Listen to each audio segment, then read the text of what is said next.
My Seven Chakras, episode 247. We are not mad, we are human, and someone must forgive us for the paths we take to love.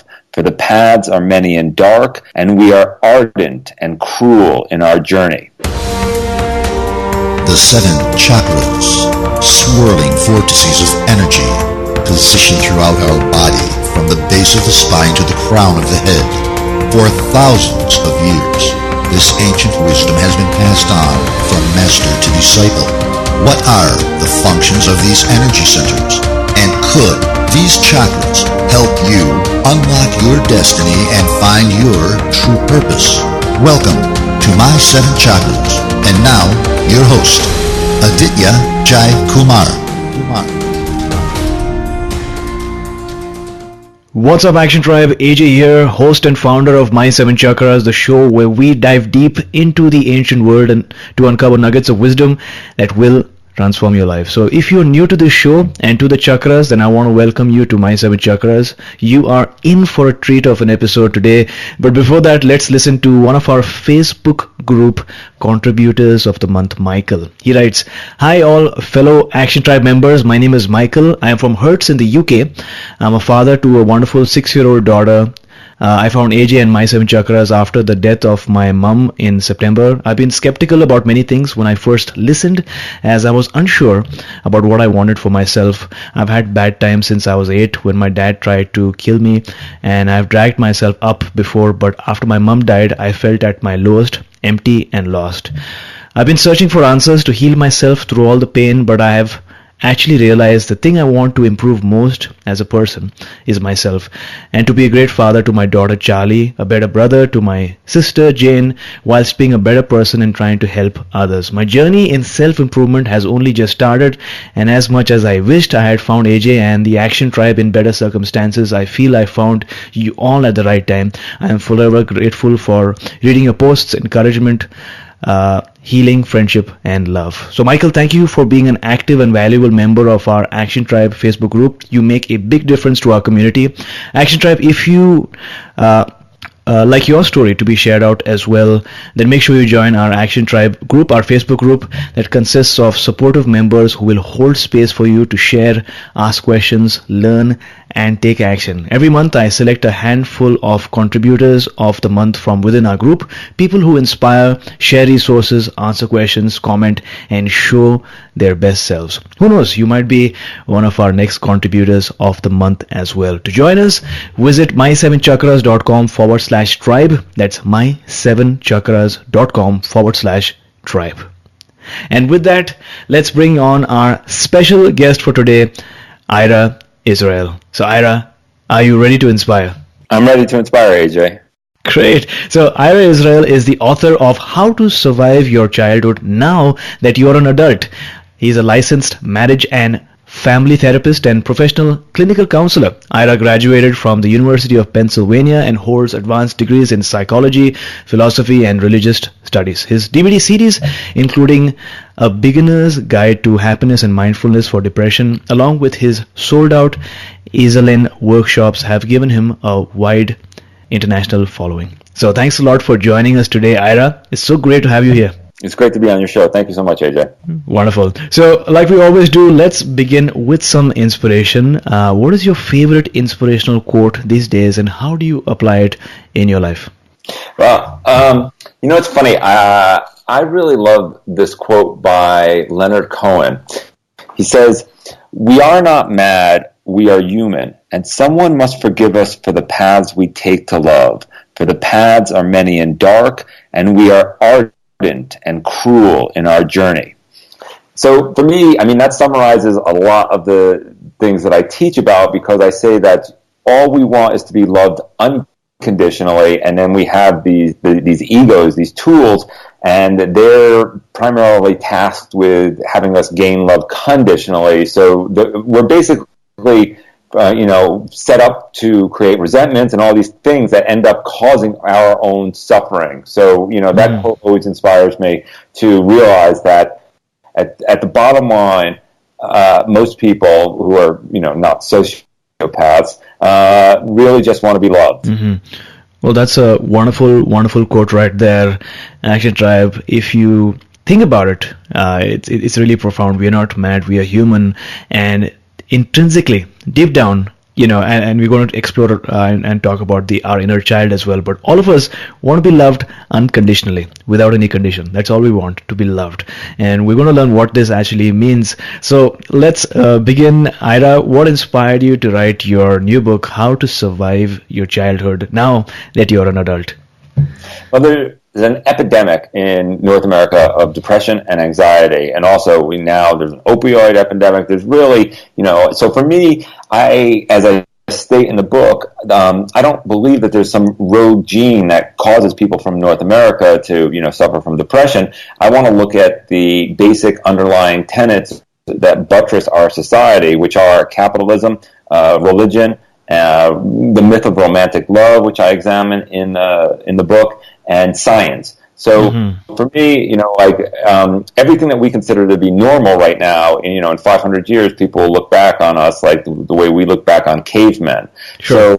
So I'm looking for the unintentional ramifications of the way we interact with each other, and that's why I go very deeply in the book into examining, the American dream and capitalism and home ownership and all the things that we consider to be normal that will bring happiness, but in the end they really don't. Got it. Now you mentioned that your book will help readers surf the apparent paradoxes in life. So that's right. What are some paradoxes that exist in our life? Well, this is fascinating to me. So so I have a degree in philosophy, and there's a problem in that you can't say there's no such thing as truth, because what you're actually saying is there's one proposition that's true, that all others are false. So Nietzsche gets around this by this incredible aphorism. He says, "We have art lest we perish of the truth. We have art lest we perish of the truth." So for me, there's no such thing as truth out there. We're constantly, as I said, we're reframing our paradigms and shifting the way we think about things. Every 5-10 years, I make a joke in the book, and I say, if you went back to the 1970s and tried to explain to my grandmother that someday there would be transgender bathrooms and marijuana would be legal and a black man would be president and gay people could marry, she would have said no, that's never going to happen. And all those things have happened. So, times have changed, and surfing the paradoxes of life means, for me, seeing the absurdity in, how theatrical our political system has become, or just the way people are doing business with each other and constantly seeking to enlarge their little turfs of power, and always trying to climb their way up the scrap heap of power, and we still have to partake in society. Just because all of these things are ephemeral and changing and absurd, it doesn't mean you get to sit in bed and eat licorice and do nothing all day. I hope that I inspire people to be incredibly proactive and want to make a difference and want to make the world a better place. Got it. And as you were sharing those experiences, those references with me, what came to my mind is, as on today, we know, and science and the medical industry proves that smoking can get you cancer, right? If you smoke too much, especially. But about 60 years back, maybe, I've heard that doctors used to recommend cigarettes. Yeah. And you should say that cigarette smoking is good for you, but things have changed. And that's so interesting. Thanks a lot for sharing. Now, I'm curious, how did you get into psychotherapy? What's the story behind that? Well, in 1985, there was a car accident. I was in the passenger seat, and I was really badly injured. My face was blown off my head, and my femur was shattered. And so that set me on a journey that took about 25 years. The first part of that journey was studying philosophy, existentialism. Sure. What's the meaning of life? Who am I? Why are we doing these things? And I ended up in Paris, where I spent 3 years studying film, literature, art, music. And then at the end of that time, I was in Thailand, and I got hurt, and a woman healed me with her hands. There was no hospital on the island. And that set me off studying Buddhism, Hinduism, Kabbalah, mindfulness, yoga. And then after about another 8 years, I got into a very intense dysfunctional relationship, and that got me studying psychology. So for me, it's all been, it all falls under the rubric of aesthetics, which in Greek means that which is felt. So for me, I'm constantly, whether it's studying philosophy or spirituality or Eastern philosophy or psychology, it's all about people and our motivations and our understanding, and how can we just make living more harmonious. Now, like you mentioned, you spend a part of your life studying these different spiritual traditions, and I've read that you have a degree in religious studies too, right? So how has that knowledge of influenced your work in psychotherapy? Very profoundly. Firstly, I espouse the philosophy of Advaita Vedanta, Shankara, but I have sat with His Holiness the Dalai Lama on many occasions, and so that's Madhyamaka Buddhism. So for me, Buddhist psychology and their understanding of the human mind, in particular, it's incredibly simple, and that's why I like it so much.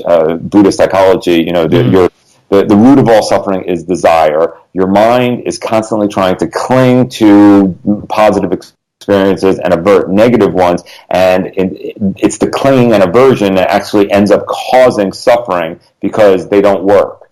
So, like life's going to happen the way it's going to happen. So if you try to cling to the good things and avert the bad things, you're going to always be disappointed. So that's why I advocate that we all, try authenticity, meaning, being in the present moment, and when great things are happening, know that they're not going to last, and when bad things are happening, also know that they're not going to last, as opposed to trying to, walk them off or avert them in some ways. So for me, I have a cosmic view of the universe, which is given to me by Advaita Vedanta, and then on a micro level, I love Buddhist psychology. So, and to go off the deep end, I actually studied parapsychology at Duke University in 1996 at the Rhine Research Center, and for me, hearing Shankara's exposition of Vedanta and their understanding of Brahman and Atman and Maya and samsara really just made sense to me. So I fully believe that all practitioners need to understand what paradigm resonates with them, whether they believe in a god, whether that god has certain powers, or they believe in fate, or they believe in atheism, and then they're the generation of all actions and things. So it's we all have to take some time and decide how we believe the universe is operating, so we can have an understanding of why things happen to us, whether it's like winning the lottery, or getting hit by a car. It's a really interesting thing, because a lot of times, people thank God when they win the lottery or good things happen. But if you believe that if there's this omnipotent power directing things, then you also have to look at what's happening in all the places in the world today where people are being killed, and because it's the same force. But we all have to have an understanding of how the universe is operating, and then how we're going to interact with that. So a lot of great points over here, Action Tribe. I hope you are listening. This too shall pass. Whether it's a good experience, it too shall pass. Whether it's a bad situation in your life that you're going through right now, it will pass. And as humans, like we're learning today, we tend to want to attract or look forward to only the good experiences, but tend to avoid the struggle in life. But if you live a life of authenticity, it's about just being objective and looking forward to whatever life brings you, and that's where understanding how the universe comes into play. So, Ira, you refer to the Advaita Vedanta a lot in your book, and you've just spoken about that. We've not spoken much about Advaita Vedanta in our previous episode. So, what got you interested in that philosophy? Well, again, it was studying parapsychology, and so para means beyond, and all the things that don't fit into our paradigm do fit into other paradigms. So, I mean, if you want me to, I can explicate Advaita Vedanta for your listeners. Does that interest you? Yeah, that would be wonderful. Okay, great. So the first term, there's 5 terms. The first one, and this is in my book, there's a whole chapter on it. The first one is Brahman. And the best English translation of the word Brahman I've heard is that without attributes. Meaning, if you can think it, it's not it. Like there are analogies, like we've all seen the film The Matrix, or, you can think of it as everythingness, let's say, right? So that's Brahman. And the second term is Atman, and that best translates in English as soul. I mean, when you see it all in the Hindu scriptures and literature, and it's always as self with a capital S. So you can think of it as a higher self or a soul. So that's Atman. The third term is Samsara, which is the wheel of reincarnation, right? And I studied, when I was at Duke, Dr. Ian Stevenson was the head of psychiatry at the University of Virginia for 25 years, and he documented countless cases of children who remember their past lives. Supposedly, statistically, only 25% of Americans believe in reincarnation. But, again, you have to have an understanding of how the universe is operating, and either, we have souls, and those souls, transmigrate, or we don't have souls. So, again, this is a belief system. So the third term is samsara. The fourth term is maya, and I translate that as illusory, not illusion. There's a pejorative tone to the word illusion, but illusory really encompasses what we were just talking about, meaning ephemeral. So it means that everything's passing, essentially, right? So that's maya. It's just like whatever you perceive through your 5 senses is passing. It's ephemeral. It's fleeting. So that's maya. And then everybody knows the fifth term, which is karma. So the karma is just the law of action and reaction. So in Advaita Vedanta, the tools of yoga and meditation are employed. Well, not so much yoga the way we practice it, but just these tools are employed to help us transcend Maya, go to the other side of our thoughts, so that we can realize that Atman, our souls, are at one with Brahman. So it's not a great translation. The word realize, like in French, réaliser means just like merge. Like so. Again, we use these tools of yoga and meditation to transcend Maya, to go to the other side of our thoughts, so that we can realize that we are divine, or we are interconnected, or we are whatever it is that you cannot put into language. So for me, it's really fascinating. But if you're sitting there in the Hindu lineage, and you're sitting there and you're thinking, I'm meditating, you're not meditating, because if it exists in words, you're not tasting the nectar, because all the really important things are non-verbal. So for me, I don't believe that there's a permanent state of enlightenment, and that's why I never use that word in the book. There's states of awakening, and when we meditate or when we do yoga, we get a taste of that nectar, a taste of that sweetness beyond our thoughts. So the way I look at things is that our thoughts are really causing all of our problems. Right? Because we can control our actions and reactions. And that's what really will help us keep at the high end of our happiness spectrums, knowing that we're responsible for the way we react to things. Right? I make So that's what I'm trying to inspire people to do, is take responsibility for their own emotional experiences, and realize that through being able to tame their thoughts in a certain way, that they can have better experiences. Well, thanks a lot for providing that wonderful foundation for today's interview. So many interesting concepts that our listeners can now investigate more. Of course, you expound them in your book as well, but we're learning about Brahman, Atman, Sansar, Maya, and Karma. And so, having said that, you've written that many of the characteristics we develop in order to get our emotional and psychological needs met as children and now hindering us from getting the love we desire as adults. So could you explain that or give an example of that? So we develop a false self in order to try to get our emotional needs met as children. Babies want to eat when they're hungry, play when they're playful, poop when they have to poop, and sleep when they're tired. And what we do very quickly is put them on adult schedules. Sleeping time is from 7 to 5, and nap time is from 12 to 1, and feeding time is at 7, 11, and 6.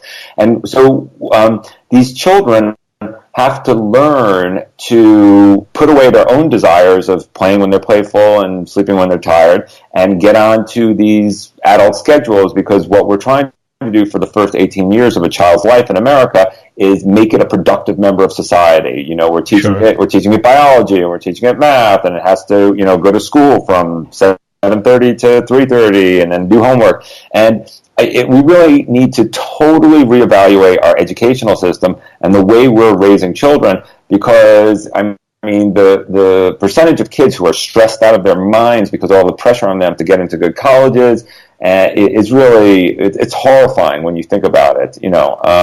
The emphasis we put on work in our society, and in the book I talk about how people get their personal identity through their jobs in our culture, which is some sort of very misguided thing.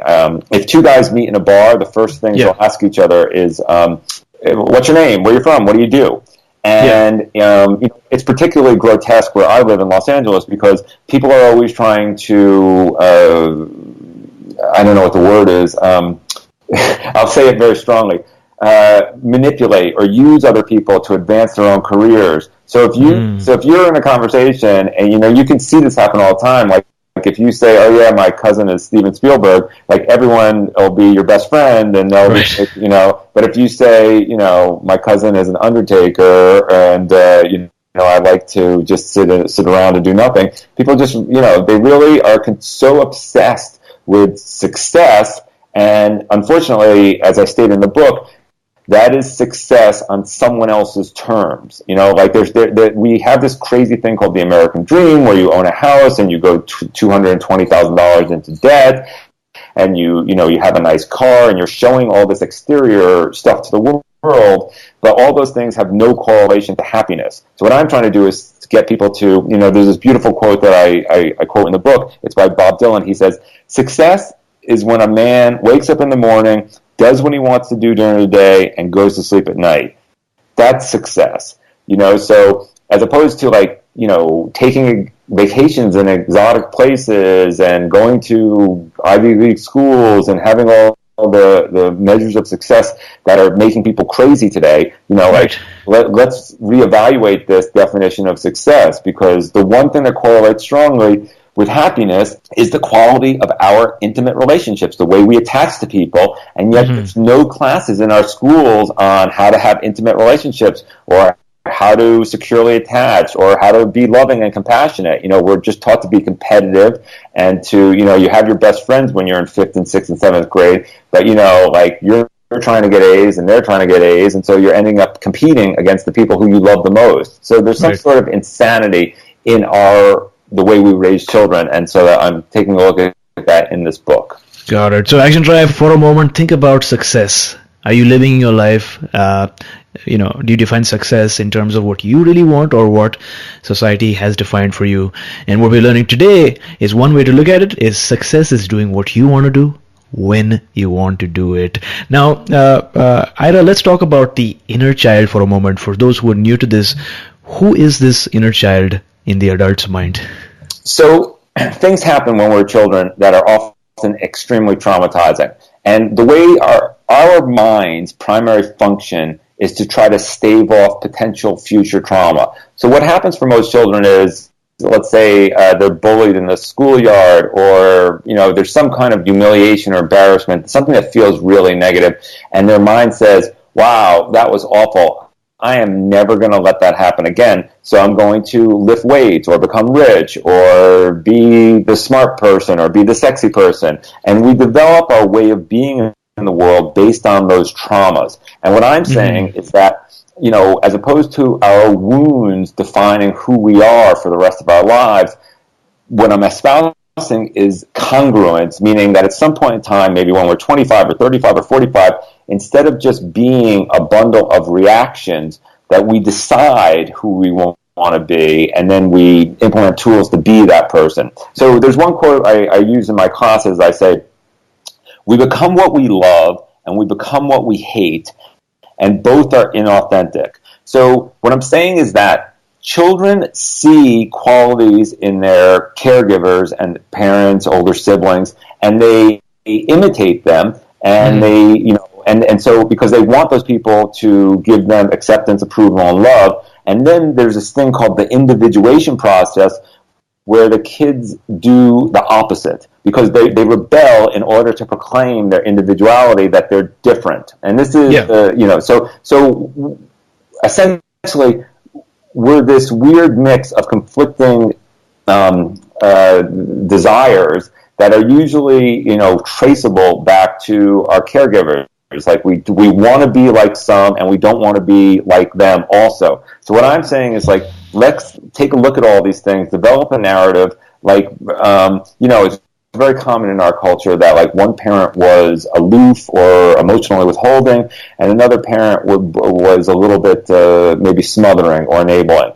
So what I'm saying is, all of these things affect who we are later in life. If you want, there's a beautiful quote by Harville Hendricks. He says, "The subconscious purpose of marriage in America is to enable us to complete our childhoods. Our parents had deficits. Those deficits wounded us. Those wounds became defense mechanisms, and those defense mechanisms became our personalities.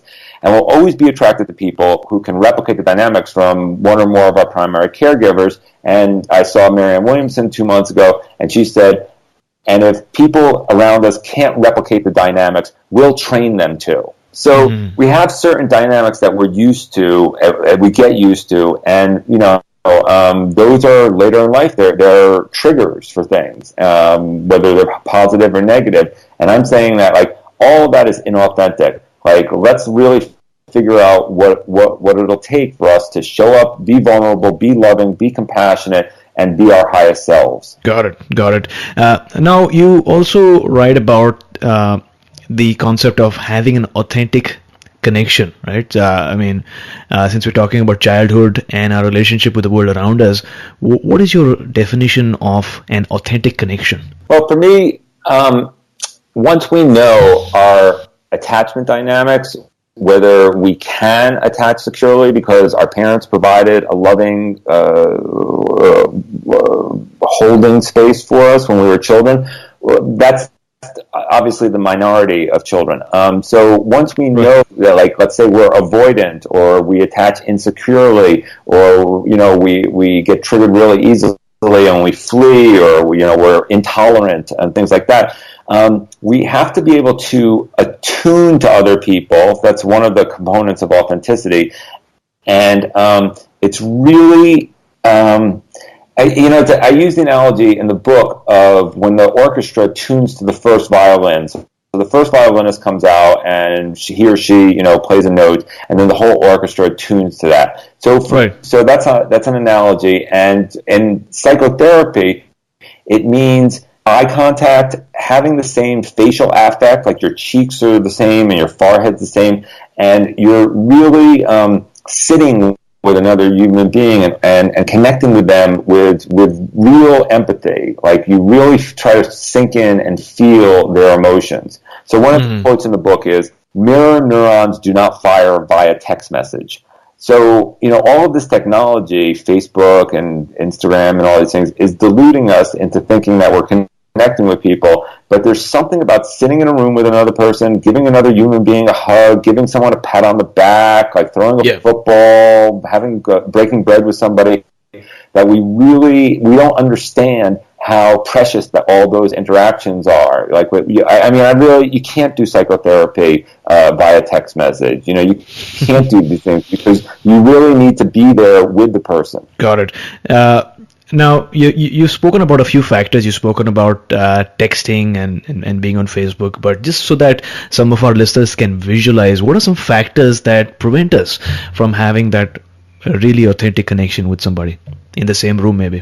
Well, I'll go back to another thing that I talk about in the book. So for me, language creates reality. And, Okay. There's this horrible phenomenon that happens where I live in Los Angeles. It's called double booking. So people make like several plans, and then basically they send a text message, which is a complete lie, like, crazy busy, or I'm in traffic, I can't go there. And then you find out that they went to some other party, or, it's really, so for me, it's about being your word, and really, you're not always looking to trade up, like to say, no, like I'm cultivating a loving relationship with this person just because I got invited to the Academy Awards, like, doesn't mean that I'm going to cancel my plans with this person with whom I'm cultivating a relationship. So it's about having, the most compassionate priorities with people, and not just looking for ego gratification. Got it. And you also speak about, and you write about the concept of resentment. Could you talk to us about resentment and how it appears in our lives, and what role does it play as well? Sure. Resentment is wanting anything that you can't change to be different. Like, and it's I make a joke and I say, if you came home tonight and saw your wife or husband or kid, like, sitting on the sofa trying to shove a square peg into a round hole, you would walk over and stop them. And this is what your mind does all day long. Your mind says, oh, I'd be happy now if I went to Harvard. I'd be happy if I was married. I'd be happy if I wasn't married. I'd be happy if I was a lawyer. I'd be happy if I wasn't a lawyer. And your mind just creates these hypothetical craziness, situations that have no correlation to reality. So resentment, the joke from the 12-step program is, resentment is like poking yourself in the eye and waiting for someone else to go blind. Or resentment is like drinking poison and waiting for someone else to get sick. Whenever you want reality to be different and you can't change it, that's a resentment. Okay. And it's something in your past that your mind says, well, if I were just 2 feet taller, I could be a professional basketball player. Or if I had won the lottery when I was 20 years old, I'd be happy now. Or, if my parents hadn't gotten divorced, I'd be happy now. So for me, this is where acceptance comes into play, because we have to this is Eckhart Tolle when he says we have to change the things that we can change and accept the things we can't, and any other position is insane. Meaning that, like, if you want, like, World War II not to have taken place, that's insanity, right? Because World War II did take place. And it's the same thing with our personal lives. If you are, fuming about somebody breaking your heart 5 years ago, then you're only hurting yourself, because that person has moved on, and you're stiff.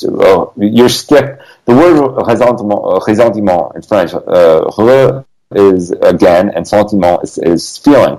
So you're feeling things from situations that are long gone, and the only way to clean that up is through acceptance and forgiveness. Acceptance and forgiveness. That's really powerful, because what comes to my mind is that, like we're speaking today, there are so many childhood memories or maybe traumas, ways that people interacted with us or misbehaved with us, and those are still in our mind. And of course we can't go back in time and change it. And so the solution, as you say, is sort of first accepting that it happened and the fact that you cannot change it, but also forgiving the person. Well, there's a beautiful quote that says this better than I can. It's by Lily Tomlin. She says, forgiveness means giving up all hope of having a better past. Forgiveness means giving up all hope of having a better past. I mean, your past is what it is, right? There's a beautiful quote from Hamlet when Rosencrantz and Guildenstern come, and he says, there's nothing good or bad, but thinking makes it so, right? There's nothing good or bad out there in the objective world, but our thinking of things. And it's interesting to me because, again, this is why I believe everything is Maya, because it's changing. Today, when your wife walks in and says, I want a divorce, then it's very bad and she's a bad person. But in 10 years, when you moved on, she moved on, you could look back and say, wow, like it was such an incredible learning experience, and I'm so grateful for the time we spent together and the beautiful kids we made. But in the moment, it's always, when the trauma is so close, it's impossible to see it as as a growth opportunity, as it's called. Right. But it's very interesting. Got it. So I love the fact that you pointed out the difference between illusion and illusory, which is the meaning of Maya, which is not illusion, but the fact that everything is changing. Yep. And this too shall pass. And as you look back at your memories, you will realize that the fact that those memories, those incidents have now become memory, today will also become yesterday, and things are just changing, and that's just how it is. And this is also why it's important to have a basic understanding of how you believe the universe is operating. There's a beautiful quote by Einstein. He says, you can either believe that nothing is a miracle or that everything is a miracle. And, that makes a big difference. If you are looking at your interactions, whether it's at the local cafe or in your yoga class or, like me and you doing this thing over the internet, like this is a miracle. All these things are miracles, that this technology exists, that you and I are interacting. I have no idea, if there's somebody listening someplace and they're eyeing the laser blade in their bathroom with lust right now, and you never know what effect all these things that are so infinite are they're coming together. In terms of physics, I was taught it's about probability waves. So there are probability waves that converge, and various things happen, whether it's car accidents or people going to the moon or tragedies and things like that. So again, this inspires everyone to show up as their highest self. If you understand, like that's how the universe is operating. Wonderful. So based on what we're discussing today and what you're sharing today, it's obvious that when we transition from being a child to an adult, we obviously have these subconscious beliefs in our mind and these assumptions, right, which may or may not serve us. So how does a person go about becoming firstly aware of these subconscious beliefs or assumptions? Is there a process that... Well, this is exactly the purpose of psychotherapy. It is to have someone show up as a mirror and reflect back to you. I mean, a lot of times this is what happens in intimate relationships, and that's why they go awry, because you are using the person as a mirror and you're projecting things onto them. You're projecting your own insecurities and your own craziness, and you can't see it until 20 years later when you look back and you say, like, wow, I really sabotaged that. I really messed up that relationship because I was just projecting all of my own insecurities onto this other person. So that's why I think psychotherapy is great, because you go in a room with another person and they're trained to mirror back things to you very quickly, so you don't have to torture all the loved ones in your life. Got it. Now, Ira, in your book, you give a lot of praise to your childhood-like curiosity, and I just finished reading the biography of Leonardo da Vinci. Yeah. And based on what I've heard, many people really thrive, including yourself, on this childhood-like curiosity. So, for the benefit of our listeners, what exactly is this childhood curiosity, and how does one develop it? Well, I call it a sense of wonder, meaning that there's infinite things. So, language is a cage, firstly, and so that should inspire us all to learn other languages, right? Because you're trapped. If you only speak English, then you're trapped in one particular paradigm. You're trapped in one cage. So for me, the first thing that was always important to me is learning another language, because I'm actually I love French. And I'm a totally different person when I'm speaking French. It's really fascinating to me to watch myself in conversation, and how ebullient, and I'm just like it's really lovely. So the first thing to do is understand that there's, we live in Western civilization, and then there's obviously other cultures out there, but just within Western civilization, there's this incredible canon of literature. There's infinite amount of artwork and music, and there's so many things that are out there that can constantly inspire us. There's a phrase goes like this: we're standing on the shoulders of giants. Meaning that, there's so many fascinating human beings who have come before us and have asked the similar questions to the ones that we're asking. So, if you understand that knowledge itself is infinite, and that, on the one hand, there's a paradox, because we don't really want information. We don't want to just be storehouses of information. We want transformation. We want to transform our society into a more harmonious, loving place where people are happy. So but for me, having that sense of wonder means going to museums. Like yesterday, I just got the new St. Vincent album, because and so I read a lot of lists. I read a lot of movies. I go to a lot of movies. Every Friday morning, I read the New York Times, Manola Dargis, and I find out what films she likes. I saw this weekend. Or these past 2 days, I saw I, Tanya, and the Shapes of Water, and there's just literally so many people doing fascinating things that I can never be bored. I mean, I really just wish that I could just indulge myself and go down rabbit holes all the time. And then when I got home last night, there's the philosopher Slavoj Žižek. He gives infinite talks on YouTube. So, we're living in this with the internet is just the greatest thing ever, because you don't have to leave your home. You could, when I was a kid, I had to go to a library and take out books. I just type something into Google and I'm learning about Deleuze or Ricoeur or Jacques Lacan, and I can watch videos. And people, I love Alain de Botton in England. He's made all these incredible videos explaining Derrida and all. They're funny, they're animated, and he's so passionate like I am. So it's great to see other people who are just going down rabbit holes, and then at some point in time wanting to give back and teach and inspire people. And it's really, I don't know, it's never ending for me. I'm taking classes at UCLA right now. I'm going to take classes the rest of my life. I have 3 graduate degrees. I've never not taken some form of education because that's what I thrive on. Wonderful, and thanks a lot for sharing that perspective, Ira. Here in Vancouver, we're really blessed with a lot of art and music and movies as well.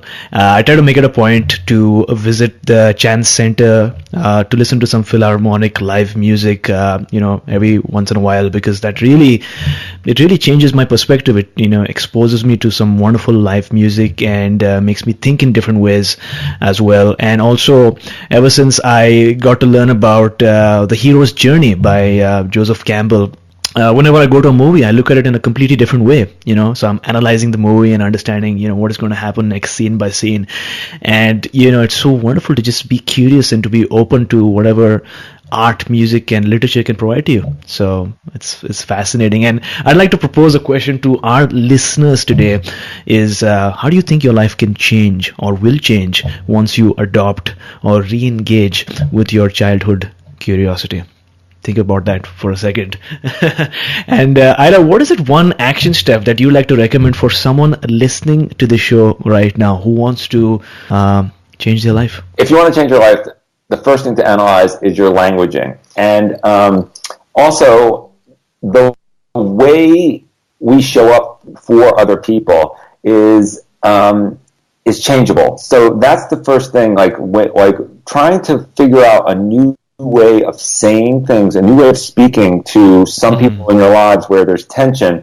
There's one phrase that comes to mind. Someone taught it to me about 20 years ago, and it goes like this. Let's say for your mom or your dad, you say, "Mom, please forgive me for not understanding the way you chose to show your love for me." And you just stop, and your mom will understand that, maybe when she grounded you or smacked you or, treated your sibling better, that affected you. And learning language that does not blame anybody, right? And this is why I talk about Marshall Rosenberg's nonviolent communications, because once you start a conversation from a vulnerable place and take responsibility for your own emotional experience, it leaves room for the other person to show up in a similar manner. So that's what I'm really interested in. I mean, those are the first things. When I have couples in my office all the time, I go through incredibly positive, moving experiences because, we are all just defense mechanisms. And if you feel attacked, I mean, I use the analogy in the book. I actually say this I think it's the first line of the book. Like, if your body is stabbed, what happens is every muscle in it tenses up, and so the muscles become so hard so that it can't be stabbed again. And that's what language is like also. So if you show up for a person and you're blamey, then all their muscles will tense up and they'll be defensive. So instead, like, you have to show up in a very loving, compassionate, vulnerable way, and just inspire them to want to be their highest self. So that's my only advice, and it's not easy, but learning to show up for people who, like an older brother or sister, someone who's caused you a lot of stress and anxiety and maybe harmed you in some way, and just owning your emotional experience, that could open a lot of new doors. Wonderful. All I can say is that is some really incredible healing advice, and many of our listeners have probably noted that sentence down as well to use in their family as well as with their friends. To read the entire show notes action tribe for today's episode, including the inspirational quote, the book recommendation, and certain nuggets of wisdom that you might not be able to capture right away, visit our website my7chakras.com/247. That's the episode number, my7chakras.com/247. Where you stumble, there your treasure lies. This is a wonderful quote by Joseph Campbell. Action Tribe, sometimes in life you can't help but stumbling. Sometimes you are hurt. Sometimes you experience a setback or failure, maybe as a child as well. All these things come into your life without any warning. But instead of ignoring what just happened in your life, it is also important to recognize and respect those moments when you fell down, because within those moments are opportunities to learn and grow. Sometimes these moments might illuminate a weakness inside of you. Sometimes these moments can spark an unpredictable alliance or fellowship if you reach out to someone. And sometimes in these moments lies a message from your higher self or your spirit guides. Whatever the situation might be, don't ignore the moments when you stumble or fall down. Instead, give it the respect and attention it deserves, because just like Joseph Campbell once shared and once so wonderfully put, it is there that your treasure lies. So Ira, talk to us about one major life challenge that you had to go through. What was the challenge like, and then how did you overcome it finally? Well, for me, I attended a workshop at Cal Berkeley on compassion in 2009, and the teachers were Fred Luskin, who wrote Forgive for Good, and Rick Hansen, who wrote The Buddha's Brain. And as I mentioned before, there was a car accident in 1985, and I was very badly hurt, and I carried around a lot of resentment and a lot of anger and grudges. And so, those lines that I stated before, you're only hurting yourself by creating these resentments, that's where I learned it. And so after that conference, I went home and I just, as an exercise, wrote it ended up being like a 3 or 4 page letter to the person who was driving the car during the car accident. And I just put it away. I had no intention of ever sending it. And then I woke up the next morning and I read it again. And I was like, well, what's the worst that could happen? And so I found this person, the driver of the car, on Facebook, and I actually created a new account, because one of the definitions of forgiveness that Fred Luskin gives is that forgiveness does not mean condoning someone else's behavior. Forgiveness means giving up your right to resent that something happened. It doesn't mean you have to be friends with this person. It doesn't mean you have to invite them over for dinner. You just have to release your right to resent that this, car accident or whatever thing happened. So I created the Facebook account, I friended this person, I sent the letter, and I actually kind of forgot about it. But I went to work that day, I saw patients all day, and I got home, it was probably like 6 o'clock at night, and I was like, let me just, I'm sure nothing happened, but let me just check to make sure. And the driver of the car ended up seemed spending a great deal of that day after, we hadn't spoken in 29 years. And he wrote me a very long, heartfelt letter. He showed up like a total gentleman, and I was blown away, and I was very emotional, and we ended up conversing for the whole week, going back and forth. He was in a different time zone, so we ended up, sending things at odd hours, and I would wake up and there'd be a long letter. And then at the end of the week, he told me about how, sorry, and all the pain we had caused, and it just came out of me. It just said, well, if it'll help you, move on in any way, I forgive you. And I hit send, and I deleted the account because, as I learned, it doesn't mean you have to be friends with this person. You don't have to let them in your life forever or anything. You just have to find some ritual to release your resentment. And for me, releasing all those resentments and the grudges and being angry about things I can't change, really bought me 50 years of freedom. So, I talk to people in my classes. I'm like, well, are you willing to forgive? Because unforgiveness means you're just not done suffering yet. So, if you want to be free, there's only one path. There's no plan B. If you want to be free, forgive everyone. Well, thanks a lot for sharing that story with us, Ira. If you had to share one major life lesson with our listeners from your story, what would that be? That's funny.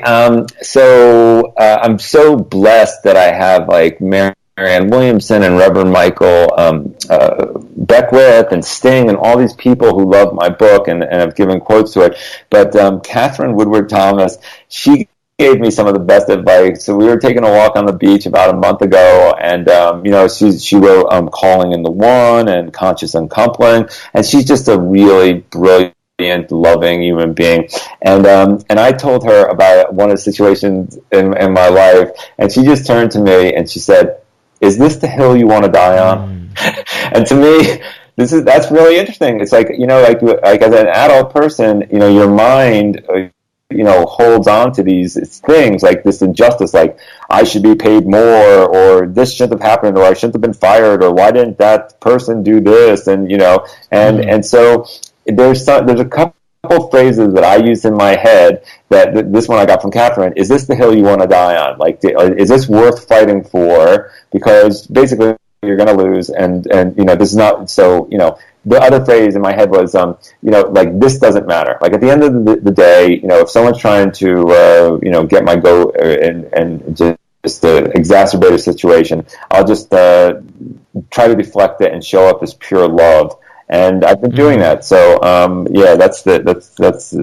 that phrase really helps me get through things that would normally, like wound my ego. Well, thanks a lot, Ira, for sharing your incredibly inspiring story. You mentioned that you had attended this workshop on compassion in 2009. And at that point, because of the car accident that you were in, you still had a level of resentment and anger within you. But you learned something from the conference, and then you went back home and you wrote a letter to the person who was driving that car on that fateful day when you had the accident. You found out who was that person, and you sent the person a message on Facebook, and then you forgot about it. And surprisingly, you actually received a letter from that driver who ended up saying sorry for what happened on that day. And you actually had a lot of back and forth, as you mentioned, and he said sorry, the person said sorry, and you forgave that person, which helped you a lot. And like you mentioned, 50 years of freedom, so to speak. What you taught us today was that forgiveness, Action Tribe, forgiveness really means giving up your right to resent for what happened sometime in the past. And that, I think, is really, really powerful. So thanks a lot for sharing that, Ira. You're welcome. Wonderful. So Action Tribe, if you're enjoying the show so far, then feel free to connect with me on social media by sharing something you learned today. Is there something new you learned? Is there a piece of wisdom that touched you?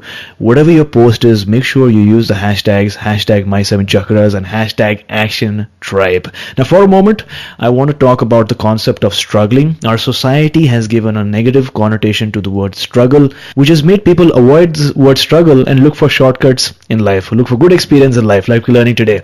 Now shortcuts are good sometimes to avoid reinventing the wheel. It's great to read books, listen to podcasts, take workshops or courses that will help you stand on the shoulders of giants, so to speak, so that you can be that curious child that you always were meant to be. But in my experience, after a certain point, you have to go through the struggle. It's unavoidable. At that point, it's just you and the universe. It's you going through the challenge after challenge after challenge, learning, growing, and becoming wiser each day. Challenges of health or relationships or finance or some other kind might come in your life. If you're in this stage, then fear not, because you are not alone. The struggle is part of the journey. There is no shortcut for this part, but there is one thing that will make your journey worthwhile. What is that one thing? It is finding your calling. Because once you do, there is no challenge that is too strong to keep you from your destiny. Because just like Viktor Frankl, author of Man's Search for Meaning, once put, what man actually needs is not a tensionless state, but rather the striving and struggling for some goal worthy of him. What he needs is not the discharge of tension at any cost, but the call of a potential meaning waiting to be fulfilled by him. And having said that, Ira, we have arrived at the last round for today, which is called the Wisdom Round, which is sort of like a rapid fire round comprising of 4 questions. So are you ready for that? I am. Great. So what is the best advice that someone has ever given you? I'll just go right back to Catherine, which is this the hill you want to die on? Like, we have to be really careful about the fights we choose, and we have to really use our energy to try to make the world a better place. So don't sweat the small stuff is another way of saying it. But really, the things that we think that are important in the present moment. And this is one of the benefits of mindfulness, meditation, being able to observe our thoughts and not having to listen to us or not let them enervate us, and make us, or irritate us and make us angry. Just being able to say, I am not my thoughts, and be able to disidentify with them, and, choose the ones that are going to bring you the most loving interactions. Name one personal habit that keeps you going, keeps you strong. My habit? Yes. It's funny. This is, I don't know how this will sound, but like I have an emotionally deranged cat, and we have a very interesting, somewhat codependent relationship. And so the habit really is just the way she wakes me up in the morning by jumping around my head and screaming bloody murder. So I don't know if that constitutes a habit, because after that I have to get up and feed her and make my smoothie and things like that. But there's something about my interaction with her every morning that is both surprising and just full of joy. Great. So what is your morning routine like? Do you have a morning routine these days? Yeah, it takes me about an hour. I mean, it is comprised mostly of responding to emails from Europe and New York and places in time zones that are ahead of me, and being in Los Angeles. And I write. I mean, in some. I joke and I say I write my best work in my sleep. But when I wake up, I'm normally full of some sort of idea, something I should do. I don't know what it is, and maybe it ends up as a blog, or maybe it ends up as a little note someplace, or a chapter in a book, or there's always things that, like, when I go to sleep, I kind of set myself into ruminating and chewing over. Okay. And then when I wake up in the morning, there's always some kind of like little gift where I'm like, wow, I didn't think about that yesterday. I should really consider this, or I should do an online course, or I should do that, or go to this yoga class, or I need to go to this exhibit, or So I wake up in the morning and I just kind of download everything that's gone on in the past 24 hours, and then try to make some decisions about how I should conduct that day. Wonderful. So name one book that you'd like to recommend for our listeners today. You know what? Radical Acceptance, and I mentioned this, and I actually used the words, but Radical Acceptance by Tara Brach, embracing your life with the heart of a Buddha, was really transformational for me. And, you know, I really feel there's no... I mentioned in the book, Buddhism is not a religion. Buddhism is a prescription to alleviate suffering. So you don't have to, you know, believe in any or not believe in any, you know, overreaching doctrines or anything. I mean, Buddhism is a psychological tool, and so any entryway into it, whether it's Eckhart Tolle's Power of Now or Tara Brach's Radical Acceptance, you know, any entryway into getting the taste of Buddhism, you know, I think that'll help everybody. It would make the world a much more loving place. Wonderful. Thanks a lot for recommending Action Tribe. If you would like this, if you'd like to listen to this book for free right away, which is Radical Acceptance by Tara Brach, then listen away. I know how much you guys love our book recommendations, and many of you get these books as soon as you hear them shared on the show. Audible.com is offering Action Tribe one free audiobook download with a free 30-day trial so that you can get to check out their service.